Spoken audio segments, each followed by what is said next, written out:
Please join me in welcoming back to the stage director Malcolm Washington.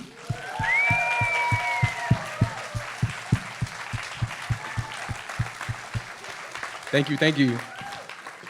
And let's please give a very warm, whoa, you all right? Woo. Oh no, wow, look at that. Okay, hold on. You know what? I'm gonna stand. We're gonna pull this one over here, and I'm gonna stand, because I've been sitting too much today, so. Thank you. Yes. Please give a warm welcome to Danielle Deadwyler.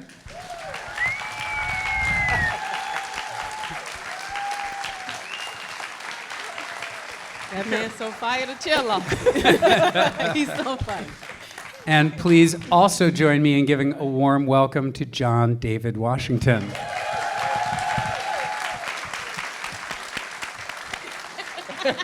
I know. Nice and gingerly up there. Wow. Wait, do we have another chair? I feel like... No, I'm good. I'm happy to stand. I'm good. Thank you. Wow, what an extraordinary film. And I've got some questions for you, so I'll just jump right in. I'll start with you, Malcolm. August Wilson's work, often delves deeply into themes of race and heritage and personal legacy. How do you think Piano Lesson addresses these themes, and sort of what conversations do you hope it'll spark with some audiences? Well, first, I want to say thank you for coming and staying to hear us talk. It means a lot to us. And with regards to those themes, these are really big ideas, right? And race, identity, ancestry, themes that Mr. Wilson deals with in his work. And I think our approach to it was knowing that we want to dive into some of these concepts and see ourselves in them and make them very personal, right? So we're telling a story here about a singular family and their conflict, but we're telling a story much larger than that about Black American identity. It deals with the Black American experience historically, and we wanted to kind of tie these themes together, Black American reclamation, and love, and tie all these themes together and put them into a singular story, and the intimacy of that and the experience of each of these brother and sister kind of figuring their way through the whole thing. Danielle, what an incredible performance. Holy moly. Wow.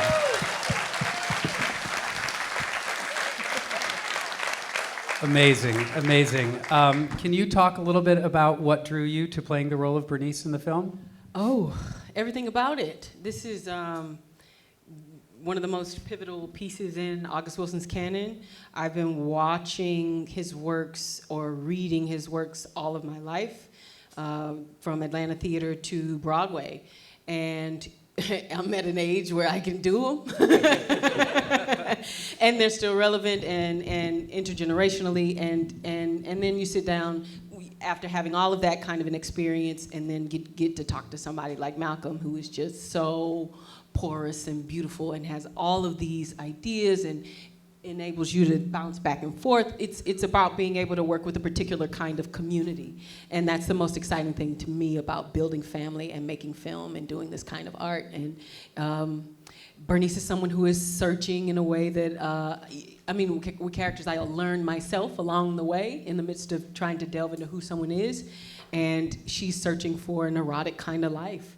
And it's withheld from her because of the various isms that restrict women, that restrict Black people, that restrict beings like her in that era. And I'm just trying to learn from the various characters that I get to explore and from the characters that she interacts with. And so getting able to do that is what's pivotal in trying to delve into work. And John David, can you talk about the difference between approaching playing Boy Willie in the stage production versus the film adaptation? I guess the pressure. like on the stage like this, if you get your lines, everybody's gonna know. On a film set, you can see, Malcolm can yell cut and save you. There's obviously more to be explored, like the play. We want to make the words, like what's most important is that people understand the words and like what we're saying, and in the film responsibility is necessarily what we're feeling, what they're saying. And so it's like, I feel like doing the play, some things, like there's some great monologues that are said. You know they're gonna hear it every night, and that can change how you do it based on the audience that you're receiving the energy from. In the film, it's the intimate moments. It's like not as presentational. It's more intimate. It's more lived in, and those responsibilities are equally difficult and different. And can you talk a little bit about how you sort of interpret Boy Willie's ambition and his desire to sell the piano in the film? Interpret his ambition, freedom, to be able to provide a future for his family, the freedom of the turmoil, his spiritual warfare. You know, like I said, there's a monologue in there. It's not in the film, but he's talking about like his battle with Jesus. He's mocking Jesus in this whole, abrasive, passionate, letting it all out monologue of his relationship to God and spirituality. And I think that's connected to how his mother raised him. I think it's connected to what he's lost, and he feels abandonment. So like that, to alleviate that kind of feeling is purchasing this land, is reclamation. And he's very open about it, like August Wilson is very open about that, and the way he articulates it. So the word is freedom, and by that, that's what the land represents. That's what generational wealth in his case, in a craft. He's talking about his big old hand. He does it again in the speech. He says, talking about his big old hands like his father, and he taught him how to, grow and be a farmer. That's the trade. So that's freedom to him. That's all he wants, simple life.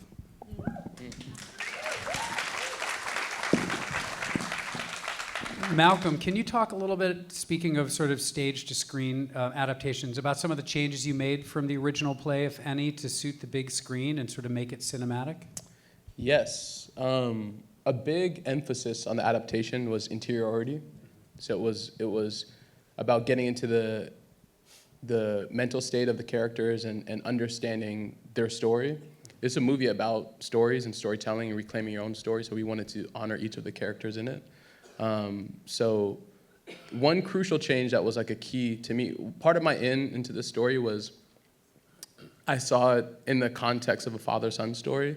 And as I kept going, I kind of found that it was as much about mothers and daughters as it was fathers and sons, and the duality of the two of them, and how these things kind of wove together. So one of the first changes I made was putting Boy Willie at the scene of the crime in the beginning of the piano heist, and tying his story to his father's and the idea of legacy and how you deal with that.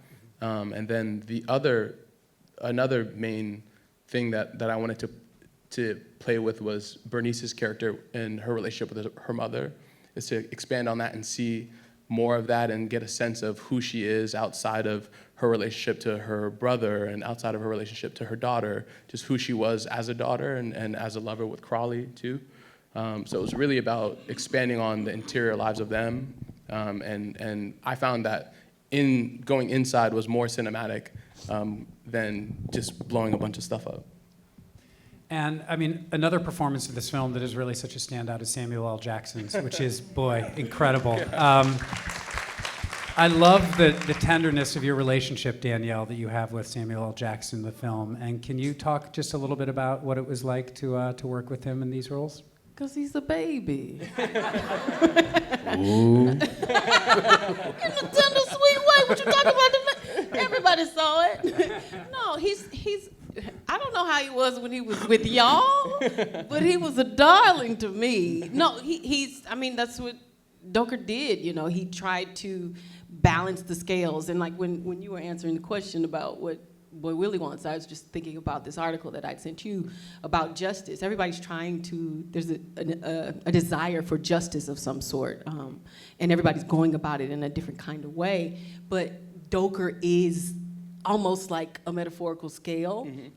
For the family, and just trying to balance it out. And when I was on set, at least he has that quality. He's joking and laughing and has all these beautiful things to say, but he knows everybody's lines. He keeps everybody on point just with his stature and his presence. He is a historical shaman of sorts.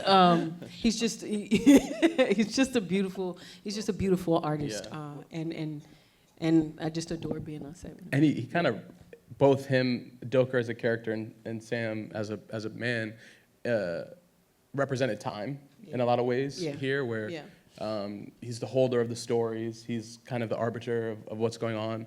And also, I don't know how many of y'all know this, but the original play, Sam played the boy. He originated the boy Willie character that John David would play now.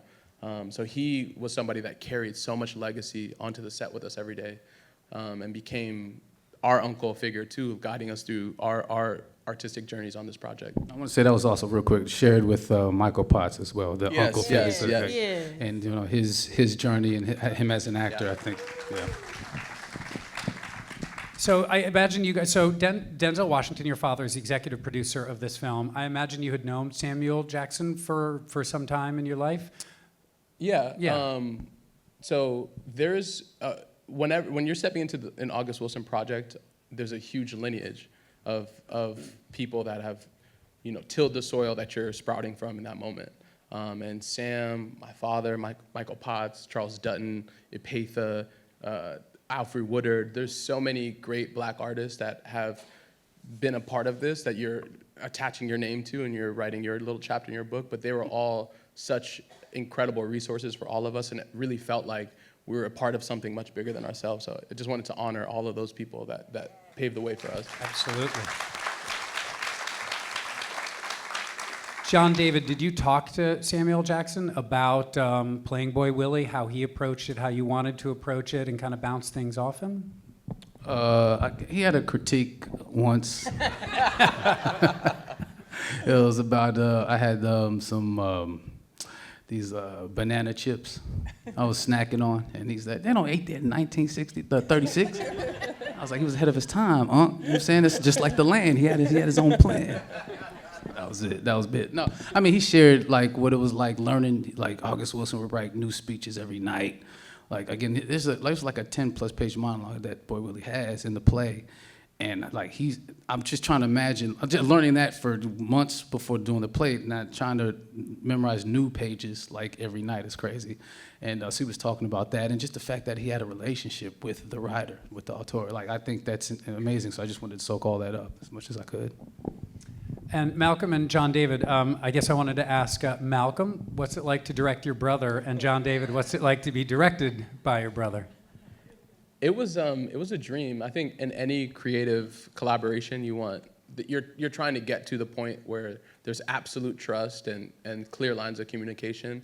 So I couldn't think of many more people other than my big brother who I felt most connected to in that way and felt protected by them and safe to try stuff. But what was amazing on this project was we had that connection early on, but everybody that fell in, like Danielle, I didn't know Danielle before we started working on this project, and she became like a part of myself, and same with Corey and all the other actors. It really became a family between everybody, so it was just like I can't go to war without them ever again. Honestly, it was removing the brother part. I'm just a fan of his, and his. I'm serious. No, it's true. I think he's a remarkable filmmaker. He has something to say, something fresh to say. I mean, his perspective on, unfortunately, antiquated issues rooted from the South and the underbelly of this country. We've seen these movies like this before, but he had a fresh perspective on what to do with these great, giant words, and opening up the story the way he wanted to do it. It was exciting to know that I was going to be a part of that, and I could say I was there. I remember when it first popped off. I was there. And just as a reminder to folks who might not realize, this is your first film you've directed, right? First feature film, which is really Thank you. Absolutely incredible. Absolutely incredible. Danielle, how did you see Bernice's evolution throughout the story, and what are some of the key moments for you in the performance that really defined her transformation? Ooh. This is a good question. This is a good question. This is a spiritual evolution. This is a woman coming into her power and understanding of the work of ancestry and the work of legacy. She is in denial of it. She is disinterested in reckoning with the way her maternal lineage has moved through and handled history, has handled trauma, and comes to a critical mass where she cannot, disregard it any longer. Eroticism is less purely about something that is sexual or fleshy, and much more interested in something that is a bit more heightened, which is literal, the specter, the ghost, the thing that is haunting you. And so that's where it's the balancing, the scales are therein for Berniece, trying to balance that of the erotic in the sexual and the spiritual component. The second half, what was it? The second half is also just about the key moments that define her Key transformation. moments. I mean, the critical moments are the ones with the men and the ones with the ancestors at the end. Who is the choice of lover, right? Who can partner to create a good life? Because that's what this is a desire to be upwardly mobile, literally because one moves from the south to the north, literally because one is without partner, right, as a black woman in the 30s, but also as one who is doing something different than that of her legacy. She's probably a domestic, we presume, but her daughter she's creating a space for her daughter to be educated. And so who can do that for her? Can Corey's character do it? Can Ray's character do it? I mean, that's a surprise. And so the surprise is that you have to access the flesh as much as you have to access the mind. So in both of those things with the guys was pivotal. And then coming to the piano, finally coming to reckon with the altar, with the family, with why this is such a critical, beautiful object of spirit and object of love and object of transcendence. Amazing. Last question, I guess, is for you, Malcolm, but if others want to chime in. I love the way the sort of tension between preserving heritage and seeking economic advancement is explored in the film. And I'm wondering what sort of relevance you think this tension has for contemporary audiences. Yeah, it's a central question, right? It's like, especially, I don't know if y'all are on the internet, but there was a conversation a few years ago where it was like, would you take $50,000 or like have dinner with Jay-Z? and out of that came this discussion of black capitalism, right? Where it's like, okay, do you cash out, or do you try to invest in yourself and try to build something that can grow beyond it? And I found in working on this that setting those two things up as oppositional forces is not right in itself, and that we as a people have to kind of transcend beyond that and engage with both of them meaningfully. But ultimately, you're trying to use both to build for yourself and your family and others around you. That they're not at odds. That they can be in conversation. Great answer, and I just want to say the three of you and your whole filmmaking team have done so much to honor his legacy, August Wilson's legacy, Thank to you. build upon it and to write the next chapter, and it's an honor for us here at Hamptons Film to have you share the film with us. So thank you so much for coming and sharing this with us. Thank you so much. Congratulations.